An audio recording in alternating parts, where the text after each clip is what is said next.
दोस्तों, आज की इस वीडियो में मैं आपको भारत की प्रमुख झीलों के बारे में बताऊंगा। यानी कि भारत के जितने राज्य हैं उन राज्यों के अंदर जो प्रमुख झीलें होंगी उनके बारे में आपको बताऊंगा। अब आप ये कह सकते हैं कि भारत में तो हजारों लाखों की संख्या में झीलें हो सकती हैं, तो क्या हम सबको पढ़ने वाले हैं? तो देखो, नहीं। हम सिर्फ हर एक राज्य की जो प्रमुख झीलें हैं, जो महत्वपूर्ण झीलें हैं जिससे डायरेक्टली सवाल पूछा जाता है, उनके बारे में जानेंगे, जिससे कि आपके एग्जाम की प्रिपरेशन अच्छी हो जाए। तो हम ज्यादा टाइम न लेते हुए शुरू करते हैं। अब देखो, यहाँ पे सबसे पहला सवाल जो आपके दिमाग में आना चाहिए वो ये है कि एक झील होती क्या है। भाई, सीधी सी बात है, आप झील पढ़ने वाले हैं तो झील का मतलब तो समझ लो। तो देखो, साधारण शब्दों में आपने तालाब देखा होगा, मतलब आपके घर के आसपास तालाब देखा होगा, या फिर मान लो कि बारिश होती है तो आप देखते होंगे कि सड़क पे कोई गड्ढे होंगे तो गड्ढों में पानी जमा हो जाता है। तो ये जो तालाब और ये गड्ढे होते हैं जिनमें पानी भरा हुआ होता है, झील बस इसका एक बड़ा स्वरूप है। यानी कि एक बहुत बड़ा गड्ढा है जिसके अंदर बहुत सारा पानी भर गया है, उसे आप झील कहते हो। अब बड़े से मेरा मतलब बहुत बड़ा, मतलब बहुत बड़ा इन द सेंस बहुत सारी जमीन उसने घेर रखी है, तो वो झील कहलाता है। तो इसका मतलब अगर हम परिभाषा दें तो हम ये दे सकते हैं कि झील जल का वह स्थिर भाग होता है जो चारों तरफ से स्थल खंडों या फिर जमीन से घिरा हुआ होता है। जैसे गड्ढा होता है वो जमीन से घिरा हुआ ही होता है, एक गड्ढा बन गया, आसपास उसकी जमीन ही होती है। वैसे ही झील के आसपास जमीनें होती हैं, बस उस गड्ढे के अंदर पानी होता है। अब याद रखना, ये जो पानी होता है ये समंदर से जुड़ा हुआ नहीं होता है। जैसे कि नदी होती है, नदी एक जगह से दूसरी जगह बह के जाती है और फाइनली जाके समंदर में मिल जाती है। तो नदी समंदर से जुड़ी हुई होती है, एक छोर समंदर से जुड़ा हुआ होता है। लेकिन झील के साथ ऐसा कुछ नहीं होता। झील का पानी स्थिर रहता है, रुका हुआ रहता है, उसमें धारा प्रवाह नहीं होती है। तो अब यहाँ पे एक चीज आप समझ सकते हो कि अगर पानी रुका हुआ है तो उसका वाष्पीकरण भी जल्दी होगा। तो ऐसा भी हो सकता है कि तेज गर्मी की वजह से वो पूरा पानी ही वाष्पीकृत हो जाए, उड़ जाए। तो इसीलिए जो झीलें होती हैं वो अस्थायी होती है। मेनली वो क्या होती है, बनती हैं फिर गायब हो जाती हैं, फिर बनती हैं फिर गायब हो जाती हैं। तो अब आपको समझ में आया कि एक झील क्या होती है, एक बड़ा गड्ढा जिसके अंदर पानी भरा हुआ है। अब देखो, झीलों के प्रकार की बात करते हैं। झीलें कई प्रकार की हो सकती हैं, ये इस बात पर निर्भर करता है कि वो झील बनी कैसे। जैसे कि एक प्रकार होता है मीठे पानी की झील, यानी कि ऐसी झील जिसके अंदर पीने लायक पानी है। अब आप सोच के देखो कि एक ऐसी झील है जिसके अंदर पीने लायक पानी है, मतलब वो पानी कहाँ से आ रहा होगा? या तो वो हाल ही में हुई वर्षा की वजह से इकट्ठा हुआ होगा, तो वर्षा का पानी हम पी सकते हैं, आपको पता है, अगर वो हम उसका फिल्टर कर ले तो। या फिर कोई नदी होगी जहाँ से पानी बह रहा होगा, उसकी वजह से झील में पानी आ रहा हो। तो ऐसी झील का पानी मीठा पानी कहलाता है, पीने लायक पानी कहलाता है, और इस झील को हम मीठे पानी की झील कहते हैं। तो ये पहला प्रकार हो जाता है। इसी तरीके से लवणीय झील भी होती है, यानी कि खारे पानी की झील होती है। अब पानी में खारापन कैसे आ सकता है? किसी खारी चट्टान की वजह से आ सकता है, खनिजों की वजह से आ सकता है, समंदर के पानी की वजह से आ सकता है। तो इस तरीके की झीलें जो होती हैं वो खारे पानी की झीलें होती हैं। ठीक है। इसके अलावा एक प्रकार होता है हिम नदीय झील। अब हिम नदी में आपको हिम नजर आ रहा है, तो इसका मतलब यहाँ पर बर्फ की बात हो रही है, ग्लेशियर की बात हो रही है। मतलब एक ऐसी झील जिसका पानी ग्लेशियर से पिघल के आया हो, वो हिम नदीय झील कहलाती है। तो ये भी आपको याद रखना है। इसके बाद आती है कृत्रिम झीलें, यानी कि आर्टिफिशियल झीलें, जिसको मानव निर्मित करता है। इनको मानव निर्मित झीलें भी कहा जाता है। जैसे कि मान लो सिंचाई करनी है किसी किसान को, तो वो खुद भी झील बना लेता है। ऐसा होता है, अगर किसी के पास अच्छी जमीन हो तो वो बना सकते हैं झीलें। मैं आपको बता दूं कि भारत के अंदर गोविंद वल्लभ पंत सागर, इसका नाम याद रखना, गोविंद वल्लभ पंत सागर जो है भारत की सबसे बड़ी कृत्रिम झील है। पूछा जाता है तो इस चीज को आपको याद रखना है। ठीक है। इसी तरीके से एक झील होती है ज्वालामुखीय झील, यानी कि एक ऐसी झील जो ज्वालामुखी के गड्ढे के अंदर ही होती है। कभी कभार क्या होता है कि कोई बड़ा ज्वालामुखी फटता है तो उसके फटने की वजह से गड्ढे बनते हैं। उन गड्ढों के अंदर अगर पानी इकट्ठा हो जाए तो वो भी झील बन जाता है। और कई सारे ज्वालामुखी ऐसे होते हैं जिनके अंदर वैसे ही पानी होता है, तो उन्हें ज्वालामुखी झील कहा जाता है। ठीक है। इसके बाद आती है लैगून झील। अब ये लैगून झील क्या होती है? इसको समुद्र निर्मित झील भी कहा जाता है। देखो, समुद्र के आसपास मान लो जो जमीन होती है उसके ऊपर मान लो कि कोई गड्ढा बन जाता है, और वो जो गड्ढे होते हैं वो समुद्र की लहरों द्वारा भर दिए जाते हैं। मतलब लहरें उठ के आती हैं और गड्ढों में पानी जमा हो जाता है, तो वो भी अपने आप में एक झील बन जाती है। और यहाँ पे गड्ढे से मेरा मतलब छोटा मोटा गड्ढा नहीं, बहुत बड़ा गड्ढा। तो उसके अंदर पानी भर गया तो वो समंदर से अलग हो गया। ठीक है। तो वो एक झील बन गया, तो उसको आप कहोगे लैगून झील या फिर समुद्र निर्मित झील। सीधी सी बात है, ये झील लवणीय होती है, खारे पानी की होती है, क्योंकि इसके अंदर समंदर का पानी होता है। तो लैगून झील बहुत जरूरी है, पूछ लिया जाता है। इसके बाद एक प्रकार और आता है जिसको हम कहते हैं गोखुर झील। गोखुर झील कुछ इस तरीके की दिखती है, आप लोग देख सकते हो। इसके अंदर ये जो एरिया आपको दिख रहा है, ये है आपका ऊंचा हिस्सा। इसको समझने के लिए आप ऐसे समझ सकते हो कि जैसे मान लो कि कोई नदी आ रही है, वो नदी जो है किसी पहाड़ से बह के आ रही है, वो नदी बह के यहाँ पहुंची। अब यहाँ पे क्या है कि क्योंकि जमीन थोड़ी सी ऊंची है, तो ऊंची जमीन से तो वो जा नहीं सकती, तो वो यहाँ से नीची जमीन से गुजरती है और इस तरीके से घूमती घूमती घूमती घूमती इस तरीके से चली जाती है। तो ये एक तरीके का सर्कल बना देती है, एक तरीके का गोला बना देती है। अब कुछ समय के बाद मान लो कि पानी की रफ्तार तेज हो जाती है और पानी जो है वो यहाँ से सीधे निकल जाता है, मतलब मिट्टी को चीरते हुए निकल जाता है। तो ये एरिया ऐसे के ऐसा रह जाता है, यहाँ पे जो पानी होता है वो ऐसा ही जमा रह जाता है। तो इस पूरे हिस्से को हम गोखुर झील के नाम से जानते हैं। अब गोखुर झील में बीच वाला हिस्सा जो है ऊपर उठा हुआ है और ये बाकी आसपास का हिस्सा जो है वो धंसा हुआ है, इसलिए यहाँ पे पानी भर जाता है। ये एक स्पेशल शेप है, अगर आप इसको याद रखोगे तो इससे आपको गोखुर झील याद रह जाएगी। ठीक है, तो ये आपके कुछ एक प्रकार हैं, पूछे जाते हैं। मीठे पानी की झील, लवणीय झील, हिमनदीय झील, और स्पेशली ये तीन तो बहुत महत्वपूर्ण है, ज्वालामुखी झील, लैगून झील और गोखुर झील। तो इनको तो आपको जरूर याद रखना। तो अब आपको झील समझ में आ गई, झीलों के प्रकार समझ में आ गए। अब हम बात कर लेते हैं राज्यों की कि राज्यों में कौन कौन सी झीलें होती हैं।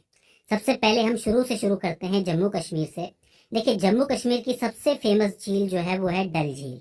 डल झील एक ऐसी झील है जहाँ पे कई फिल्मों की शूटिंग हुई है, वहाँ पे शिकारे चलते हैं, आपको पता है। शिकारों के अंदर गानों की भी शूटिंग हुई है, तो आप याद रख सकते हो डल झील कहाँ पे है, श्रीनगर के अंदर है। श्रीनगर में सबसे मशहूर झील है, इसको आपको याद रखना है। दूसरी जो जरूरी झील है जम्मू कश्मीर में वो है वुलर झील। वुलर झील इसलिए मशहूर है क्योंकि ये भारत की सबसे बड़ी मीठे पानी की झील है। ये पूछा जाता है कि भारत की सबसे बड़ी मीठे पानी की झील कहाँ है, तो आप लिखेंगे जम्मू और कश्मीर, क्या नाम है, वुलर झील। तो ये दो झीलें हो जाती है जम्मू कश्मीर की, बहुत महत्वपूर्ण। इसके बाद आती हैं चार इंपॉर्टेंट झीलें, अनंतनाग झील, बैरीनाग झील, शेषनाग झील और नागिन झील। आप एक चीज कॉमन देखोगे इसके अंदर कि ये सब नाग से एंड हो रही है, या नाग या नागिन इसके अंदर आपको नजर आएगा, तो इनको आप एक साथ याद रखिएगा। अनंतनाग एक जिला है, उस जिले के अंदर ये झील है। बैरीनाग झील जो है वो बैरीनाग झरने के पास से है, यहीं से आपकी झेलम नदी भी निकलती है, मैंने आपको बताया था अगर आपको याद हो नदियों वाली वीडियो के अंदर। इसके अलावा शेषनाग झील है और नागिन झील है। ठीक है, दो और इम्पोर्टेंट झीलें हैं जम्मू कश्मीर के अंदर, एक है मानस झील और एक है विसनसर झील। ये दो झीलें भी पूछ ली जाती है। तो टोटल 8 झीलें आपको यहाँ पे याद रखनी है। डल झील, वुलर झील, अनंतनाग झील, बैरीनाग झील, शेषनाग झील, नागिन झील, मानस झील और विसनसर झील। तो इस चीज को आपको याद रखना है। ठीक है, इसके बाद हम थोड़ा आगे बढ़ते हैं जम्मू कश्मीर से, इस तरफ आते हैं उत्तराखंड की तरफ। अब देखो, एक जो तालाब होता है उसको हम ताल के नाम से भी जानते हैं। तालाब को ताल भी कहा जाता है, आप में से कई लोगों को पता होगा। तो ये समझ लो कि जो तालों का प्रदेश है वही उत्तराखंड है, और यहाँ की ज्यादातर झीलों को ताल के नाम से जाना जाएगा। एक है आपकी नैनीताल झील, सबसे फेमस, तालों में ताल, नैनीताल, ये चीज आपको याद रहेगी। इसके बाद आती है आपकी मालाताल, राकसताल, देवताल और सातताल। देखो, नैनीताल, मालाताल, राकसताल, देवताल, सातताल, इन सबको याद रखना आसान ही है क्योंकि सबके सब ताल है, तो आप याद रख सकते हैं सभी झीलों को। इसके अलावा एक आती है आपकी खुरपा ताल, नेकुचिया ताल और रूपकुंड झील। ये रूपकुंड थोड़ा अलग हो गया, बाकी सब तो ताल हैं। तो आप एक चीज याद रखिएगा कि जहां भी ताल जुड़ा हुआ है झीलों के अंदर, वो सब की सब कहाँ पे है, उत्तराखंड के अंदर। बस 3 झीलों को छोड़कर जिनके पीछे ताल लगा हुआ है, उनके बारे में अभी बताता हूँ मैं आपको। तो ये उत्तराखंड की झीलें हो जाती हैं। इसके बाद हम उत्तराखंड से थोड़ा नीचे आते हैं, उत्तर प्रदेश।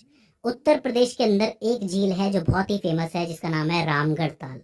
ये रामगढ़ ताल जो है अलग से याद रखना, उत्तर प्रदेश की झील है, तो एक इंपॉर्टेंट झील है, इसको आपको याद रखना है। राम मंदिर से रामगढ़ ताल आप याद रख सकते हो, उत्तर प्रदेश में बना है, हाल ही की घटना है, तो आप याद रख पाओगे। इसके अलावा हिमाचल प्रदेश की बात करें तो हिमाचल प्रदेश में 2 झीलें हैं, सूरज ताल, चंद्र ताल। तो ये ताल हो जाते हैं, तो 3 झीलें हो जाती हैं, रामगढ़ ताल, सूरज ताल, चंद्र ताल। इन तीनों को छोड़कर अगर किसी भी ताल की झील आए तो वो कहाँ पे है, उत्तराखंड के अंदर है। बाकी कहाँ पे है, या तो उत्तर प्रदेश में होगी या हिमाचल प्रदेश में होगी। इसके बाद हम चलते हैं सिक्किम, क्योंकि सिक्किम के अंदर एक इम्पॉर्टेंट झील है जिसका नाम है चौलहामू या फिर चौलमू। चौलहामू या फिर चौलमू, याद रखना नाम को। ये इसीलिए जरूरी है क्योंकि ये भारत की सबसे ज्यादा ऊंचाई वाली झील है। ये तकरीबन 18,000 फीट की ऊंचाई पर है। याद रखिए, ये जो तीस्ता नदी है उसका उद्गम भी यहीं से होता है। तो चौलमू झील जो है वो उत्तरी पूर्वी भारत के लिए बहुत जरूरी हो जाती है, तो इसको आप याद रखना। इसके बाद हम चलते हैं राजस्थान। राजस्थान के अंदर बहुत अच्छी अच्छी झीलें हैं, नाम इजीली याद हो जाएंगे आपको। राजसमंद झील, जयसमंद झील, फतेह सागर झील, डीडवाना झील और सांभर झील। ये 5 ऐसी झीलें हैं जो बहुत इंपॉर्टेंट है, और इनमें से कईयों का नाम आपने सुना होगा। स्पेशली सांभर झील का तो जरूर सुना होगा, क्योंकि सांभर झील जो है खारी झील है। और मैं आपको बता दूं कि सबसे बड़ी अंतःस्थलीय झील भी यही है। अब आप पूछेंगे कि अंतःस्थलीय झील क्या होती है। एक ऐसी झील जो कहीं भी नहीं जाती, मतलब जो समुद्र में नहीं जाती, वो मैदान में ही गायब हो जाती है, तो उसको अंतःस्थलीय झील कहा जाता है कि भाई स्थल पे थी, स्थल पे ही खत्म हो गई। तो खारे पानी की सबसे बड़ी अंतःस्थलीय झील कौन सी है? सांबर झील। कहाँ पे है? राजस्थान के अंदर है। याद रह जाएगा, कोई दिक्कत तो नहीं होगी? ठीक है। इसके बाद हम राजस्थान से थोड़ा इधर आ जाते हैं, उत्तर पूर्व के अंदर, मणिपुर के अंदर। मणिपुर के अंदर एक झील है जो कि लोकटक झील के नाम से जानी जाती है। ये जो झील है मीठे पानी की झील है। इसकी सबसे खास बात यह है कि पूरी दुनिया में सिर्फ एकमात्र एक राष्ट्रीय पार्क है जिसका नाम है केबुल लामाजाओ। ध्यान से सुनना, केबुल लामाजाओ नाम का एक राष्ट्रीय पार्क है जो इस झील के ऊपर तैरता है। जी हाँ, तैरता हुआ राष्ट्रीय पार्क है। तो इसके लिए बहुत फेमस है, पूछा जाता है, इसका नाम लेके पूछा जाता है कि वो कौन सी झील है जिसके ऊपर एक राष्ट्रीय पार्क जो है वो तैरता है। तो याद रखना। इसके बाद महाराष्ट्र की बात करते हैं। महाराष्ट्र में आती है आपकी लोनार झील। ये मेरी फेवरेट है, वो इसलिए क्योंकि ये जिस गड्ढे के अंदर बनी हुई है, जो गड्ढा बना हुआ है जिसके अंदर पानी है, वो गड्ढा एक उल्का पिंड के टकराने की वजह से बना था। सोच के देखिए कि बाहर से कोई पत्थर आया था अंतरिक्ष से, वो टकराया यहाँ पे, और उसकी वजह से ये झील बनी थी।